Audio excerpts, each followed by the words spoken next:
Stroke या paralysis एक बहुत कॉमन ब्रेन संबंधी न्यूरोलॉजिकल बीमारी है। स्ट्रोक यानी पैरालिसिस एक ऐसी चीज़ है जो किसी भी उम्र के अंदर हो सकती है। बढ़ती उम्र के साथ उसके होने के चांसेस बढ़ जाते हैं और पुरुषों में महिलाओं में दोनों में ये लगभग बराबर संख्या में होती है। स्ट्रोक के मुख्य लक्षण होते हैं चेहरे पे टेढ़ापन आ जाना, हाथ के अंदर कमज़ोरी आ जाना, आवाज़ के अंदर फ़र्क आ जाना, डबल दिखना शुरू हो जाना या बैलेंस के अंदर परेशानी आ जाना। अगर किसी को शुरू के 3 में से 2 लक्षण हैं तो उसके ब्रेन अटैक या पैरालिसिस होने के चांसेस लगभग 80 to 90% होते हैं। स्ट्रोक मेनली 2 प्रकार का होता है।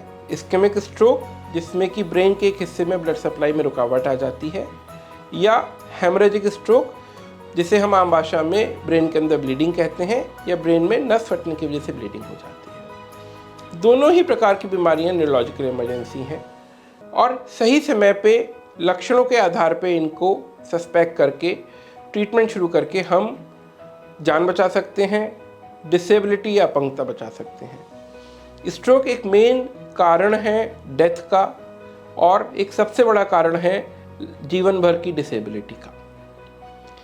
तो आज हमें क्या जानने की ज़रूरत है? हमें ये जानने की ज़रूरत है कि स्ट्रोक की मेन सिम्टम्स क्या हैं, और अगर किसी को चेहरे पे टेढ़ापन है, आवाज़ में फ़र्क आ गया है और एक तरफ का हाथ या पैर ने एक साथ काम करना बंद कर दिया है, तो हमें जल्द से जल्द हॉस्पिटल पहुंचना चाहिए, हमें वेट नहीं करना चाहिए।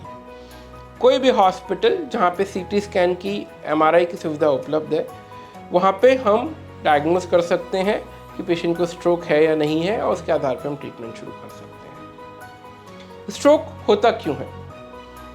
स्ट्रोक के बहुत सारे कारण होते हैं, लेकिन ब्लड प्रेशर होना, डायबिटीज़ होना, साथ में हार्ट डिसीज़ होना, स्मोकिंग करना, हाई कोलेस्ट्रॉल के लेवल होना, एक शिथिल जीवन शैली जिसमें हम एक्सरसाइज कम करते हैं, या कई बार कुछ जेनेटिक कारण या अन्य बीमारियां स्ट्रोक के मुख्य लक्षण होते हैं।